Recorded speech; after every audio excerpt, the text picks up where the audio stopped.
Do like share and subscribe, और कृपया करके इस चैनल को बढ़ाने के लिए आप इसको सब्सक्राइब कीजिए, साथ साथ अपने दोस्तों के बीच में भी इसको शेयर जरूर कीजिए। गुड इवनिंग फ्रेंड, आज की अपडेट कुछ इस प्रकार से है। सबसे पहले हम बांग्लादेश की बात कर लें। 21 जून को बांग्लादेश की प्रधानमंत्री शेख हसीना ने अपने आधिकारिक निवास पर एक ऐसा बयान दिया जिसके बाद देश में राजनीतिक उठापटक बढ़ गई है। शेख हसीना ने सेंट मार्टिन द्वीप की ओर लेकर बयान दिया। उनसे सवाल पूछा गया था कि साल 2001 में खालिदा जिया की बांग्लादेश नेशनल पार्टी बीएनपी सत्ता में कैसे आई थी। इस सवाल के जवाब में शेख हसीना ने आरोप लगाया कि बीएनपी सेंट मार्टिन को बेचकर फिर से सत्ता में वापसी की गारंटी चाहती है। उनके इस आरोप के बाद सवाल उठ रहे हैं कि क्या अमेरिका इस द्वीप पर चुपचाप अपनी मौजूदगी को बढ़ा रहा है। गण भवन में अपने आधिकारिक निवास पर मीडिया से बात करते हुए शेख हसीना के तेवर काफ़ी आक्रामक थे। उन्होंने कहा वो भारत को गैस बेचने का वादा करके सत्ता में आए थे।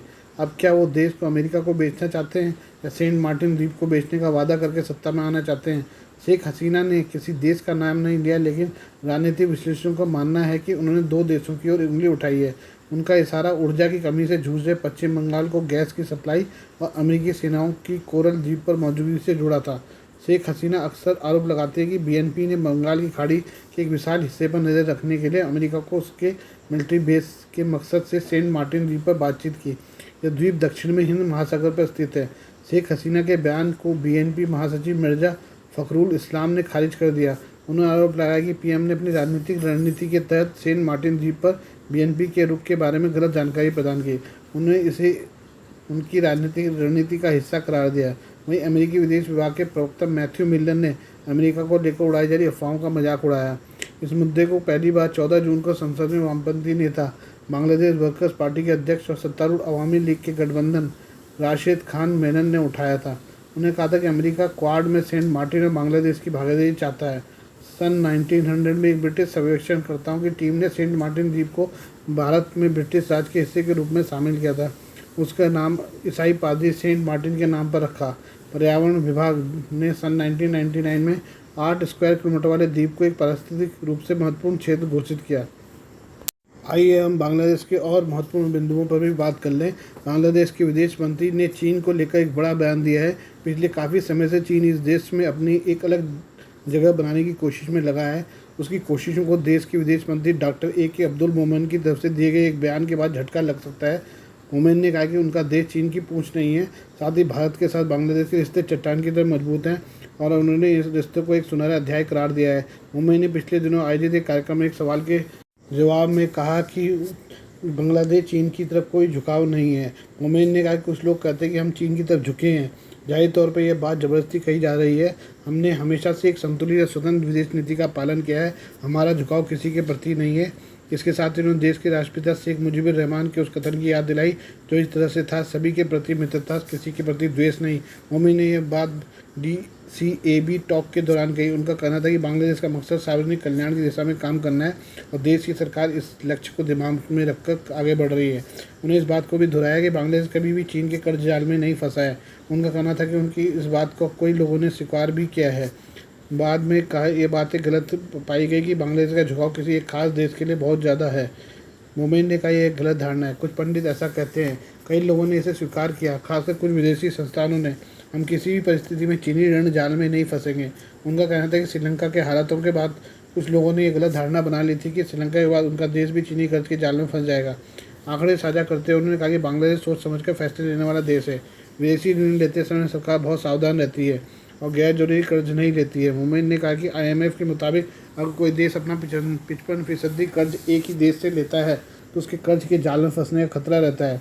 मोमेन ने दावा किया कि चीन से बांग्लादेश ने 3.5 अरब अमेरिकी डॉलर लिए, जो कुल GDP का सिर्फ 0.75% है। मोमेन ने भारत के साथ बांग्लादेश के संबंधों की चट्टान की तरह मजबूत बताया। उनका कहना था कि दोनों देशों के संबंध एक सुनहरे अध्याय में है। विदेश मंत्री ने अमेरिकी राष्ट्रपति जो बाइडेन भी बांग्लादेश के साथ रिश्ते सुधारना चाहते हैं। उन्होंने कहा अमेरिका एक के बाद एक प्रतिनिधि भेज रहा है, यह अच्छा है। हमारे सभी देशों के साथ अच्छे संबंध हैं। यही कारण है जब हम संयुक्त राष्ट्र में कोई चुनाव लड़ते हैं तो हम जीतते हैं। सभी देशों के साथ हमारे संबंध बेहतर हुए हैं। आइए अब हम इटली के दिवंगत पूर्व प्रधानमंत्री सिल्वियो बर्लुस्की के बारे में बात कर लें। इटली के दिवंगत पूर्व प्रधानमंत्री सिल्वियो बर्लुस्की की वसीयत चर्चाओं में बनी हुई है। दरअसल उन्होंने अपनी वसीयत में 33 वर्षीय गर्लफ्रेंड मार्ता फासिनी के लिए 100 मिलियन यूरो यानी 906 करोड़ रुपए से अधिक छोड़े हैं। बर्लुस्कोनी का पिछले महीने 86 वर्ष की उम्र में निधन हुआ था। बता दें कि सिल्वियो बर्लुस्कोनी एक मीडिया टाइकून और राजनीतिज्ञ थे। इसके अलावा वे 3 बार इटली के प्रधानमंत्री रह चुके हैं। मीडिया रिपोर्ट के अनुसार बर्लुस्कोनी के साम्राज्य की कीमत 6 अरब यूरो से अधिक आंकी गई है। फोर्जा इटालिया की डिप्टी मार्ता फासिनी और बर्लुस्कोनी का रिश्ता साल 2020 में शुरू हुआ था। दोनों ने कानूनी तौर पर कभी शादी नहीं की थी, लेकिन उन्होंने मरने से पहले फासिना को अपनी पत्नी कहकर बुलाया था। बता दें कि 2018 में हुए आम चुनाव के बाद से 33 वर्षीय मार्ता इटली संसद के निचले सदन की सदस्य रही हैं। वो फोर्जा इटालिया की सदस्य भी हैं। बता दें कि फोर्जा इटालिया की स्थापना बर्लुस्कोनी ने 1994 में की थी, जब उन्होंने पहली बार राजनीति में प्रवेश किया था। वैसे में भले ही मार्ता को करोड़ों रुपए मिले हों, लेकिन पूर्व पीएम के व्यापार को उनके 2 बच्चे ही संभाल रहे हैं। ऐसे में दोनों बच्चों मरीना और पियर सिल्वियो की 53% हिस्सेदारी होगी। इसके अलावा बर्लुस्कोनी ने अपनी वसीयत में अपने भाई को भी जगह दी है। उन्होंने अपने भाई पाओलो के लिए 100 मिलियन यूरो और अपनी फोर्जा इटालिया पार्टी के पूर्व सांसद मार्सेलो डेल ऊट्री के लिए 30 मिलियन यूरो छोड़े हैं। इटली के पूर्व प्रधानमंत्री सिल्वियो बर्लुस्कोनी का 86 साल की उम्र में निधन हो गया था।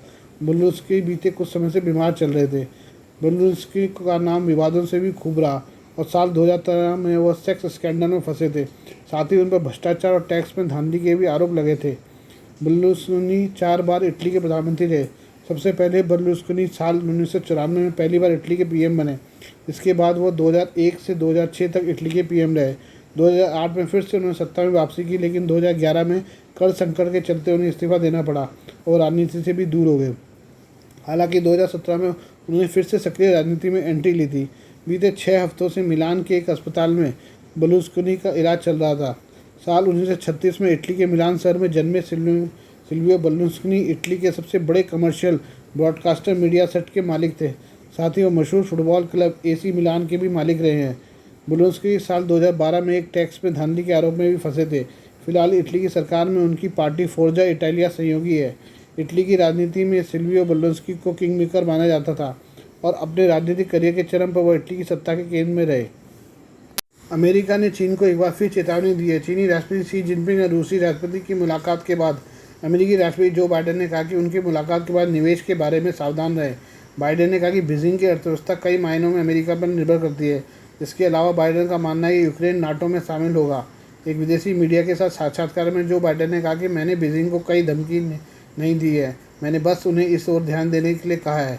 रूस जब से यूक्रेन में घुसा है तब से 600 अमेरिकी निगम रूस से बाहर आ गए हैं। चीन की अर्थव्यवस्था यूरोप और यूएसए के निवेश पर निर्भर है, इसलिए सावधान रहें। बता दें इस दौरान ताइवान सहित अन्य मामलों में चीन अमेरिका के बीच संबंध तनावपूर्ण है। चेतावनी पर जिनपिंग की प्रतिक्रिया के सवाल पर बाइडेन ने कहा कि जिनपिंग ने इस पर कोई बहस नहीं की और रूस के खिलाफ आक्रामक नहीं है। विदेशी मीडिया की रिपोर्ट के मुताबिक रूसी राष्ट्रपति व्लादिमीर पुतिन और चीनी राष्ट्रपति शी जिनपिंग ने मार्च में 2 दिन बातचीत की थी। इस दौरान दोनों देशों ने पश्चिमी देशों की निंदा करते हुए आपसी रिश्तों में सौहार्द व्यक्त किए। इसके अलावा दोनों देशों के नेताओं ने एससीओ में भाग लिया। रिपोर्ट के मुताबिक अमेरिकी ट्रेजरी सचिव जेनेट येलेन इस समय बीजिंग के दौरे पर हैं। उनके ऊपर अमेरिका चीन के संबंधों को स्थिर करने की चुनौती है। विदेशी मीडिया के साथ साक्षात्कार के दौरान बाइडेन ने कहा उन्हें नहीं लगता कि यूक्रेन उत्तरी अटलांटिक संधि संगठन नाटो की सदस्यता के लिए तैयार है। नाटो की प्रक्रिया काफ़ी लंबी है, जिसे पूरा करने में समय लगता है। बाइडेन ने बताया कि मुझे नहीं लगता कि नाटो में इस बारे में एकमत है कि युद्ध के बीच यूक्रेन को नाटो परिवार में शामिल किया जाए। आइए अब ट्विटर के बारे में बात कर लें। ट्विटर ने पाकिस्तान को बड़ा झटका दिया है। दरअसल माइक्रो ब्लॉगिंग साइट ट्विटर ने गिलगिट बाल्टिस्तान को भारत का हिस्सा बताया। रविवार को जब इस क्षेत्र के लोगों ने पाकिस्तान की सरकार के आधिकारिक हैंडल्स को एक्सेस करना चाहा तो उन्हें पता लगा कि ये हैंडल तो ब्लॉक हो चुके हैं। साथ ही क्षेत्र को भारत के हिस्से वाले कश्मीर के तहत बताया जा रहा है। यूजर्स ने जब यहाँ से ट्वीट किया तो क्षेत्र के लोगों को भारत के हिस्से में बताया गया, क्योंकि लोकेशन कश्मीर की थी। गिलगिट बाल्टिस्तान के ट्विटर यूजर्स ने जब इस बात की शिकायत की वो क्षेत्र की सरकार के आधिकारिक अकाउंट एक्सेस नहीं कर पा रहे हैं तो इस बात का पता लगा। यूजर्स ने काफ़ी देर तक सरकार के हैंडल को एक्सेस करने की कोशिश की, लेकिन हर बार उन्हें जवाब मिला। कानूनी मांग के जवाब में भारत में अकाउंट को रोक लिया गया है। मार्च 2023 से भारत में पाकिस्तान की सरकार के आधिकारिक हैंडल को बैन कर दिया गया है। साल 2022 में अकाउंट को कानूनी शिकायतों के बाद 2 बार रोका गया था। गिलगिट बाल्टिस्तान के रहीमाबाद के रहने वाले यासिर हुसैन ने ट्वीट किया और लिखा, मैं गिलगिट बाल्टिस्तान में हूँ और ट्विटर पर @गवर्नमेंट ऑफ पाकिस्तान के ट्वीट नहीं दिख रही हैं। इसमें कहा गया कि कानूनी मांग के जवाब में भारत में अकाउंट पर रोक लगा दी गई है। यासिर को वह कोई भी ट्वीट नहीं दिख रही थी जो पाकिस्तान के अलग अलग अकाउंट से की गई थी जिसे वो फॉलो करते थे। अखबार डॉन ने यासिर हुसैन के हवाले से लिखा है कि जब उन्होंने अपनी ट्वीट में लोकेशन ऐड करने की कोशिश की तो उन्हें पता लगा वो पाकिस्तान की जगह भारत के जम्मू कश्मीर की लोकेशन में है। उन्होंने कहा कि पाकिस्तान के अधिकारियों को इस मामले पर गंभीर संज्ञान लेना चाहिए। हुसैन की माने तो भारत ने गिलगित बाल्टिस्तान की जियो टैगिंग को बदलने के लिए ट्विटर को प्रभावित किया होगा। हालांकि ट्विटर की तरफ से इस पूरे मामले पर कोई भी जवाब नहीं दिया गया है। मीडिया के सवालों के लिए तय आधिकारिक मेल से बस ऑटोमेटेड मैसेज दिया गया है। टिप्पणी के लिए पाकिस्तान टेलीकम्युनिकेशन अथॉरिटी की तरफ से भी कोई प्रतिक्रिया नहीं मिली है। एक और ट्विटर यूज़र करीम शाह निजारी के मुताबिक उन्हें भी ट्वीट में लोकेशन पाकिस्तान ऐड करने में सिर्फ नाकामी ही मिली। उन्हें सिर्फ एक ही विकल्प दिख रहा था, जम्मू कश्मीर। निजारी के मुताबिक वह घिजेर ज़िले की यासीन घाटी में रहते हैं, लेकिन ट्विटर एल्गोरिथम उन्हें अपने फीड पर भारत को दिखा रहा था। आज के लिए बस इतना ही, बाकी मिलते हैं कल आपसे नई खबरों के साथ। धन्यवाद।